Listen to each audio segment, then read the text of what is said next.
You know I'm right. Episode 12 on the W Sports Radio Network. Nick Durst here, joined again by Joe Calabrese. And Joe, we got quite a few things to cover here this weekend. We obviously have Money in the Bank, and we'll get to that. Give you the in-depth betting odds and whatnot coming up later. But we'll start off with a story we've been tracking since it kind of broke, and that is the A-Rod, J-Lo trying to buy the Mets thing. And the Wilpons got to be kicking themselves now because just about 2 months ago, or maybe 3 months ago, they end up turning down $2.6 billion from Steve Cohen to buy the Mets. Now the team's valued at a whole billion less at 1.6, but now A-Rod and J-Lo, they found like a guy to come in who wanted to, put up the big money there. But the big holdup is SNY. That Wilpons won't sell SNY, and in this current economy, there might be no fans in stadiums for 2 seasons. So it's really all about SNY and the TV money. They're not going to sell that. So the bottom line, Joe, is looks like the Wilpons are here to stay. I don't see any way that anybody's going to say, I'll buy the team without SNY at this point. The most valuable thing about teams in MLB right now has to be their regional sports networks. Yeah, I would agree with that.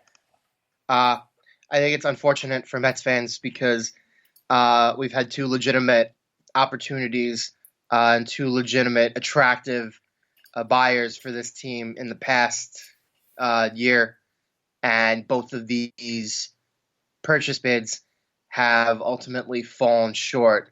One due just to outright incompetence, and another one due to hesitation. So I just finished reading the USA Today article a few minutes ago, and you're right. I mean, the whole objective when you're buying these franchises is you're getting everything. You're getting all the assets that are associated with this team.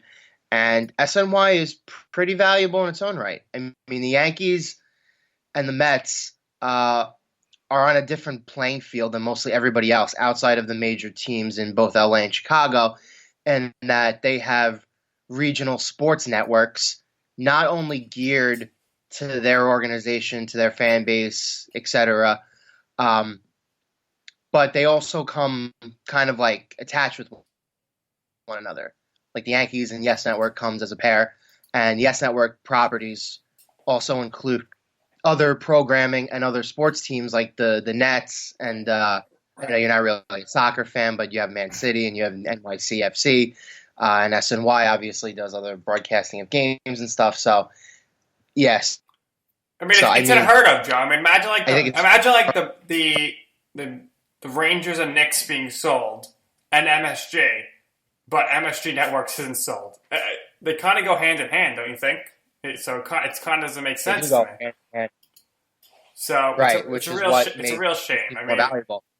Yeah, I mean, it doesn't seem like there's going to be any sale anytime soon at this point, and you have to wonder where are they going to get a seller from at this point, because you need to get somebody who's really rich, who isn't taking a hit, and the last thing the Mets need is a Derek Jeter type of scenario where it's just a bunch of guys who are rich that come together to pool their money, and then you have a guy like Jeter running the show, but there's still no money there. So if they're going to sell the team and there's not going to be money, especially with like we said, there's going to be major financial ramifications. We mentioned this in our last show with Joe, when we had Joe on the show, which is that the contract situation is going to be very tricky here for the next 2 years with free agency and whatnot.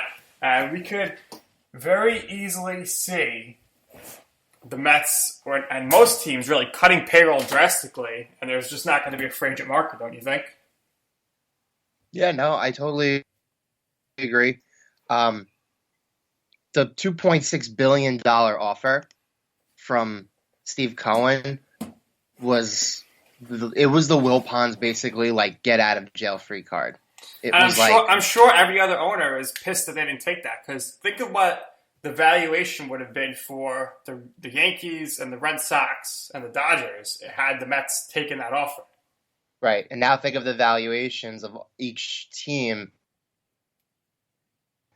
as it stands right now, because we're looking at a scenario where we're looking Major League Baseball presumably is going to be losing almost a year's worth of revenue. And we've seen this cost-cutting phase more recently this past week when they announced that the MLB draft is now going to be cut down to 5 rounds strictly because of money reasons. So think of the valuations of these teams 6 months ago against the valuations of these teams 6 months from now. You know what I mean? So if the Mets on the open market to the highest bidder were worth $2.6 billion at the time Steve Cohen was willing to purchase the Mets, think of what the Mets valuation is going to be 6 months from now. You know, you talked that the offer that A-Rod and J-Lo were going to probably put together would have been less, and you're 100% right there. But now think of what the offer is going to be. Right. I mean, if they think sometime early next year, if they think they're going to hold on, if they want to hold on to SNY, they're not selling the team. There's nobody in their right mind is going to come in and buy the team without the network. And so that's where we're at. That the other Mets news is really that Syndergaard thinks he'll be ready for opening day 2021. I mean, I joked last week that he might, end up not even missing a season with Tommy John surgery. But he's another guy who's probably like, you know what, I really need to get back as quickly as I can because I'm going to be a free agent. So I need to, A, prove that I'm healthy, and B, with the uncertainty in the market, I really need to show that, I'm healthy right away, because otherwise people are not going to want to take a chance on guys like him who are coming off major injuries, and that's going to be tough for them when they're negotiating their deals. Yeah, I still think there's going to be a season to be played.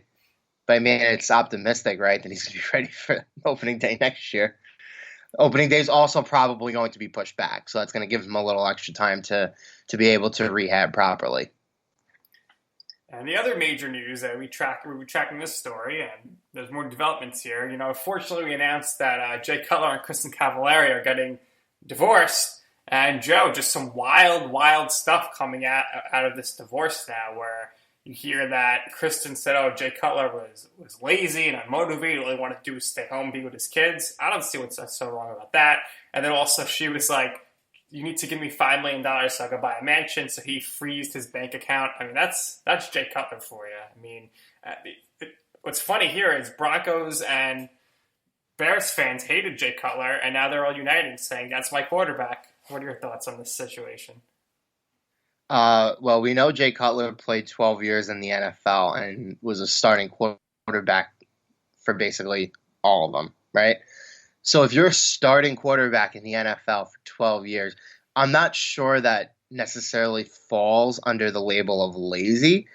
So I read Page 6 a couple of days ago, and Page 6 was reporting that Cutler was lying a lot around the house, and this was kind of putting a strain on the marriage. And I guess Cutler basically turned everything that his soon-to-be ex-wife was accusing him of and turned it and directed it right back at her. And basically said, yeah, like, I want to stay home, get a job. Which is amazing in itself, I think. Yeah, I don't really take anybody's side here. I can't wait to see everything else as it unfolds.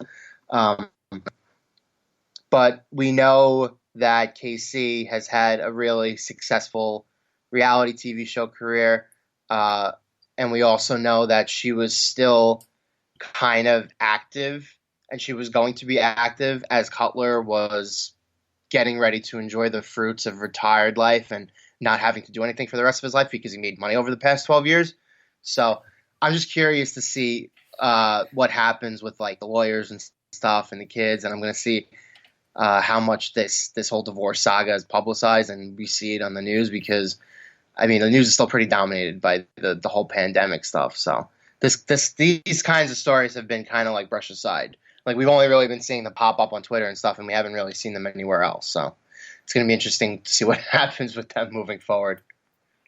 And the other news, which we're going to cover here, is that Boston, or New England rather, is banning all large gatherings through Labor Day. So, Joe, it doesn't seem good for the biggest party of the summer, SummerSlam. I knew this was coming, yeah. So I don't remember his name, but I remember the mayor of Boston tweeted this out yesterday and basically said that every large gathering you can think of, which includes parades, which includes festivals, one would assume that it extends out to any other outdoor gatherings, concert events, sporting events inside, right? And that does extend to the WWE, and it extends to SummerSlam, which is scheduled to be in Boston in August.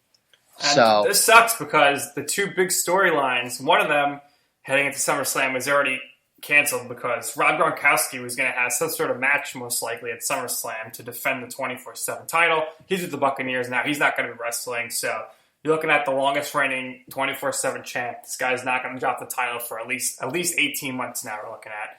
And the other thing was the Boss was going to be back in her hometown of Boston, and she was probably going to beat Bayley for the title.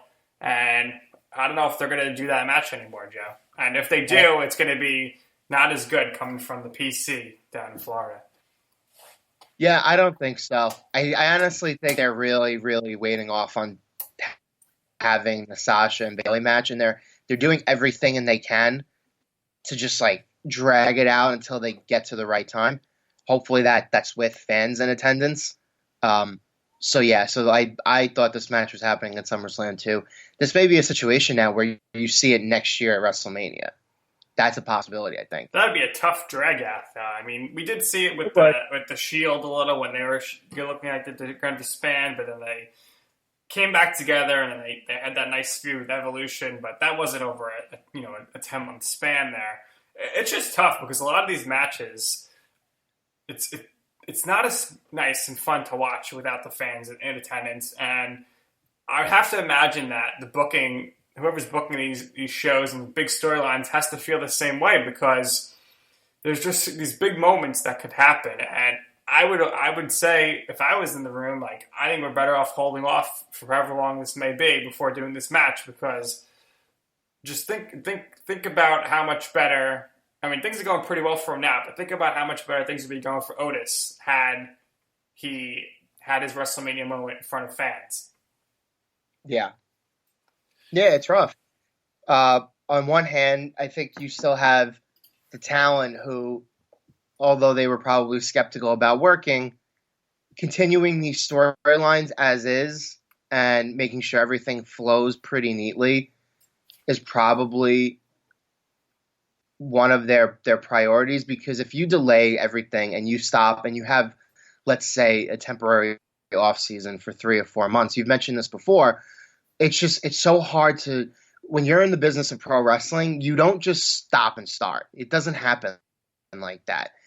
For 3 or 4 decades now, everything has just been this continuous, free-flowing, all like one giant storyline. It's not like a regular pro sport where they play for a certain percentage of the year, they have their off season, they have free agency, they have the draft, you go for training camp, you get preseason, you start the season again. That's not how WWE works. WWE is just one giant continuous television show, the longest weekly episodic television show in history still. Absolutely. It's not going to stop. There's no way. And it's just, you can't, like everyone was saying, oh, you should cancel WrestleMania, put a pause on everything. I was like, how are you going to postpone these storylines like 5 months? It just wouldn't make sense. And now now Edge and Orton are going to be back on Monday on Raw. That doesn't make any sense. What are they possibly going to do? What do you think? We'll see. I think it's possible that you see not them interacting with each other, but them starting to feud with other guys, because they brought back AJ, right? So they needed a little more star power on Raw, so they brought back AJ Styles, put him in Money Bank. That makes sense. What doesn't make sense is that he doesn't even come back with like a haircut or anything. He just looks exactly the same. And he's not a ghost, but he's back. Not a ghost. And people are like, he didn't get buried at WrestleMania. He literally got buried in a pile of dirt. That was the definition of buried. Right. Yeah, I don't care if he didn't come back with the change or not. Who cares? He was off TV for a month. Absence makes the heart fonder. But yeah, so Raw needed